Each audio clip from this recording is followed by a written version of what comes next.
জানুয়ারিতে মেয়েদের ওয়ানডে চ্যাম্পিয়নশিপের শেষ সিরিজে ওয়েস্ট ইন্ডিজের বিপক্ষে 2টি ম্যাচ জিতলেই বাছাই পর্ব এড়াতে পারত বাংলাদেশ, কিন্তু জয় পেয়েছিল মাত্র একটিতে, যে কারণে টাইগ্রেসদের খেলতে হচ্ছে বাছাই পর্ব। সেই বাছাইয়ের গুরুত্বপূর্ণ ম্যাচে আবারও সেই ক্যারিবীয় মেয়েদের সামনেই পড়েছে বাংলাদেশ। জিতলেই বিশ্বকাপে খেলা নিশ্চিত হবে, হারলেও সুযোগ থাকবে। তবে অনেক যদি কিন্তু রয়েছে।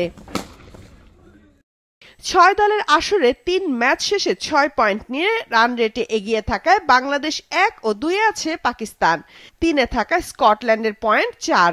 তারা খেলেছে 4 ম্যাচ, 4 ম্যাচে 2 পয়েন্ট নিয়ে আয়ারল্যান্ড আছে 4 নম্বরে, 3 ম্যাচে 2 পয়েন্ট নিয়ে ওয়েস্ট ইন্ডিজ 5 ও সবার শেষে থাকা থাইল্যান্ড 3 ম্যাচের একটিতেও জেতেনি।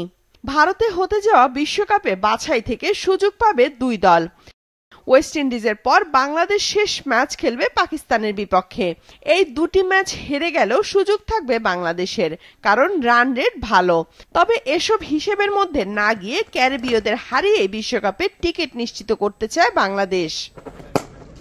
ওয়েস্ট ইন্ডিজের মেয়েরা স্কটল্যান্ডের পর শেষ ম্যাচে হেরেছে দারুণ ফর্মে থাকা স্বাগতিক পাকিস্তানের বিপক্ষে, জিতেছে শুধু আয়ারল্যান্ডের বিপক্ষে।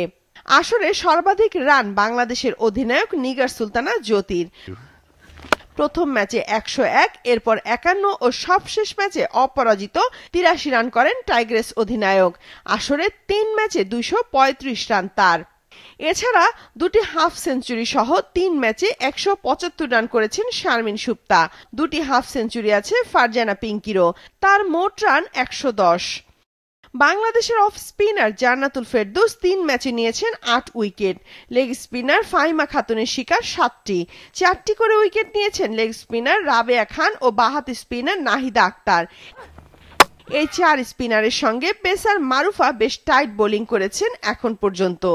বাংলাদেশের ব্যাটার ও বোলাররা দারুণ ছন্দে থাকলেও হতাশার জায়গা ফিল্ডিং, প্রতি ম্যাচে ক্যাচ মিস হচ্ছে। মেয়েদের 50 ওভারের ম্যাচে ওয়েস্ট ইন্ডিজের বিপক্ষে 4 বারের দেখায় বাংলাদেশ জিতেছে মাত্র 1 বার।